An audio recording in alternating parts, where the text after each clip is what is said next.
हाय। तो ये problem solving series का चौथा वीडियो है एंड आप प्रॉब्लम आपके सामने देख ही रहे हैं। ये PRMO 2018 का क्वेश्चन है। तो वीडियो पॉज कीजिए, ट्राई कीजिए और फिर अनपॉज कीजिए। ओके, तो मुझे लगता है कि आपने ट्राई कर लिया होगा ये क्वेश्चन।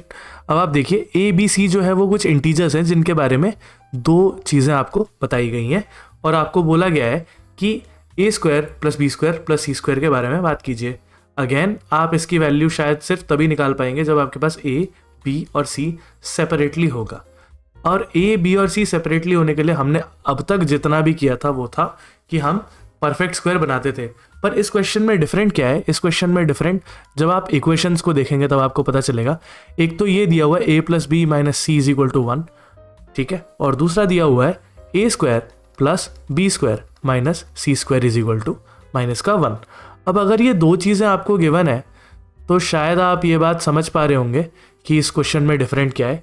इस क्वेश्चन में बहुत सिंपल सी चीज़ डिफरेंट है, वो ये कि इसमें जैसे x y z का स्क्वायर तो दिया होता था, लेकिन x y y z z x या 2x 2y 2z ऐसी कुछ चीज़ें दी हुई होती थी। पर यहाँ पे ऐसा कुछ लग नहीं रहा है, तो ये शायद वैसे नहीं चलेगा। ऑल्सो C का स्क्वायर जो है वो प्लस के साथ नहीं है। जनरली हमें स्क्वायर्स जो है वो प्लस में मिलते हैं, तो मुझे नहीं लगता कि यहाँ पे वो अप्रोच काम आएगा जो हमने इससे पहले किया था। तो हमें कुछ और सोचना पड़ेगा। अगर कुछ और सोचा जाए तो हम ये भी देख सकते हैं कि हम इन दोनों इक्वेशन में अगर कोई रिलेशन बिठाना चाहें तो उसकी एक ही पॉसिबिलिटी है, वो ये कि यहाँ पे A² + B² है जो कि इन दोनों के साथ बनाया जा सकता है अगर हम स्क्वायरिंग करें तो। कुछ एक्स्ट्रा टर्म्स भी आएंगे। अब आपके दिमाग में ये भी आ सकता है पूरे को क्यों नहीं स्क्वायर किया जा रहा? वेल, पूरे को स्क्वायर इसलिए नहीं किया जा रहा क्योंकि स्क्वायर करने के बाद ABC साथ में भी आएंगे किसी टर्म्स में, वो हमारे लिए ज़्यादा कॉम्प्लिकेटेड सिचुएशन हो जाएगा। तो इसलिए हम क्या करते हैं कि हमने इसको, सिंस हमें A और B साथ में चाहिए और C नहीं चाहिए, तो हमने C को दूसरी तरफ शिफ्ट कर दिया। तो यहाँ बनेगा C + 1 या 1 + C भी लिख सकते हो आप इसको। और यहाँ पे भी ऐसा ही कर लेते हैं, तो ये A² + B² और ये C उधर जाएगा, ये C² - 1 हो जाएगा, है ना। तो अगर आप ध्यान से देखें तो आपको समझ आ रहा होगा कि यहाँ पे क्या हिसाब है। ये आपका इक्वेशन 1 है।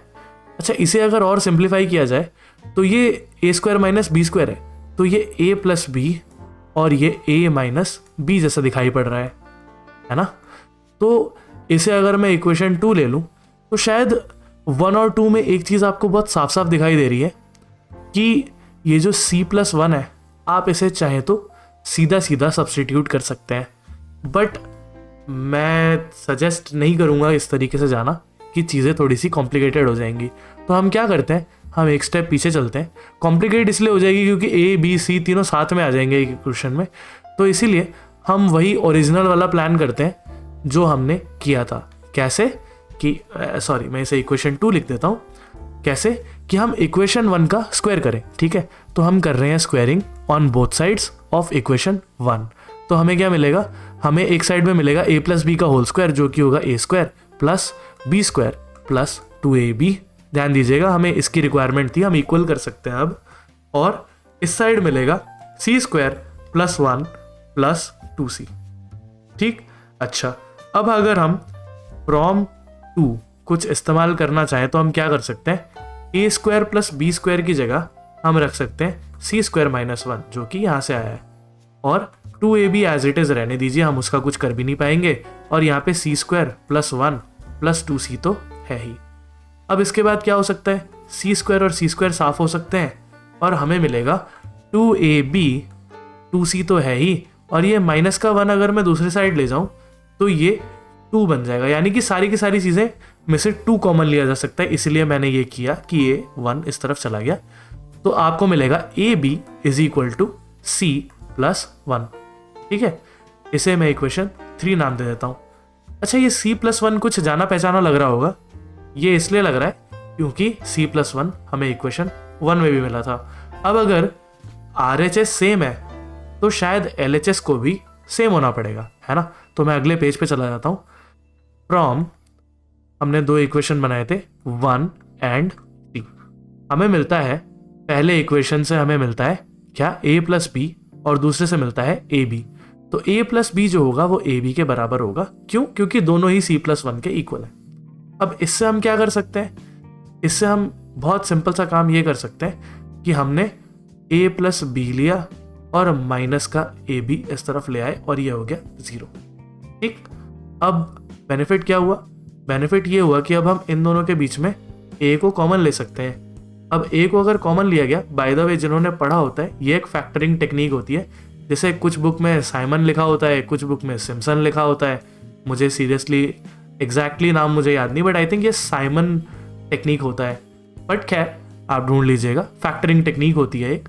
अब उसमें करते क्या है, हम इन दोनों को फैक्टराइज मतलब फैक्टर्स में लिखने की कोशिश करते हैं। तो अगर फैक्टर में लिखा जाए तो यहाँ पे अगर हम a कॉमन लेते हैं तो यहाँ पे 1 माइनस बी आ जाएगा, और मेरे पास b तो है ही और 0 है इस तरफ।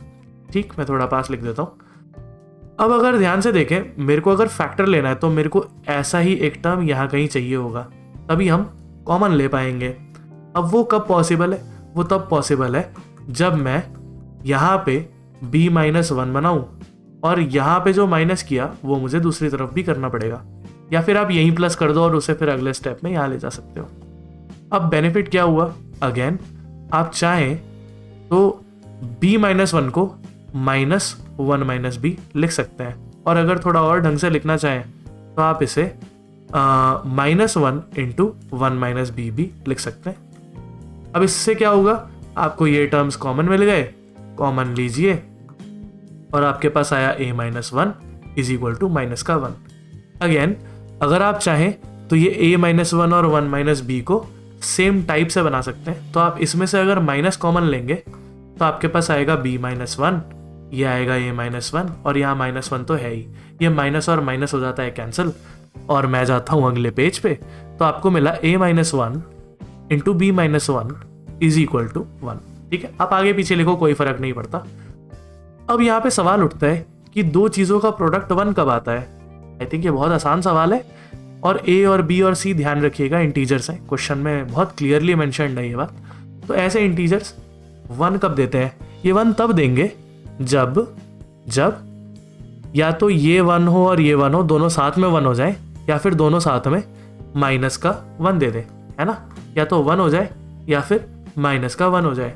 तो हम एक काम करते हैं, हम दोनों ही केसेस को लेके चलते हैं, क्योंकि अगर आपने सवाल ध्यान से पढ़ा हो, हमें चाहिए sum of all possible values of this expression, यानी कि a b और c की मल्टीपल वैल्यूज हो तो आप सारी निकालेंगे और फिर उन सब में ये टर्म निकालेंगे और उन सबको ऐड कर देंगे, वो आपका फाइनल आंसर होगा, राइट? तो हम करते क्या है, जैसा कि देखा हमने यहाँ पे 2 केस पॉसिबल है, केस 1 और केस 2। यहाँ दोनों लिख देता हूँ मैं, केस 2। तो केस 1 में होगा कि जब a माइनस 1 1 के बराबर हो एंड b माइनस 1 1 के बराबर हो, दोनों ही 1 हो जाए, है ना? मैं यहाँ बीच में एक लाइन भी खींच देता हूँ ताकि लिखने में आसानी हो मुझे। एंड सिमिलरली यहाँ पे क्या होगा, a माइनस 1 माइनस 1 हो जाए एंड b माइनस 1 भी माइनस 1 हो जाए। अब इस केस में क्या आएगा? इस केस में आएगा a जो है ये -1 उधर गया, ये 2 बन जाएगा, एंड ये उधर जाके जो है -1 उधर जाके अगेन 2 बनेगा। ठीक, अगर a और b 2 है, ध्यान रखिएगा c प्लस 1 जो था वो a b के इक्वल था, तो c जो है वो a b माइनस 1 के इक्वल है, यानी कि c जो आएगा वो आएगा 2 2 4 -1 जो कि होगा 3। अब अगर आप यहाँ पे a square plus b square plus c square निकालें तो वो होगा 2 का स्क्वायर जो कि है 4, ठीक है, इस 2 का स्क्वायर, इस 2 का स्क्वायर जो कि है अगेन 4, और इस 3 का स्क्वायर जो कि है 9। तो 9 प्लस 8 होता है 17। ठीक है, तो ये आपकी एक वैल्यू आ गई। अब इस केस से भी कुछ ना कुछ वैल्यू आएगी, वो हम निकाल लेते हैं, ये हमारा फाइनल आंसर नहीं है बाय द वे। तो अगर यहाँ पे देखा जाए तो ये माइनस उधर जाएगा और ये होगा 0। सिमिलरली ये माइनस उधर जाएगा और ये भी देगा 0। अगेन c प्लस 1 जो था वो a b के इक्वल था और a b 0 हो जाएगा, तो c जो है वो माइनस का 1 आएगा आपका। ठीक, अब अगर हम a square plus b square plus c square की बात करें तो ये होगा 0 का स्क्वायर 0, 0 का स्क्वायर अगेन 0 और -1 का स्क्वायर जो कि होगा 1, तो यहाँ से आया 1। अब एक वैल्यू ये है, एक वैल्यू ये है, तो हम आगे क्या लिख सकते हैं? देयरफॉर रिक्वायर्ड सम की अगर मैं बात करूँ, हमें इन वैल्यूज़ के सम चाहिए, तो रिक्वायर्ड सम जो होगा, जो कि हमारा फाइनल आंसर होगा, वो होगा 17 + 1 यानी कि 18। तो मुझे उम्मीद है कि आपको ये सवाल समझ आया होगा। इंटरेस्टिंग सवाल था काफ़ी, है ना? तो आई होप सो कि आपको ये वीडियो समझ में आया, ये एक्सप्लेनेशन समझ में आया। कोई फीडबैक है तो ज़रूर बताएं। मैं मिलता हूँ आपसे अगले वीडियो में। Thank you and piece.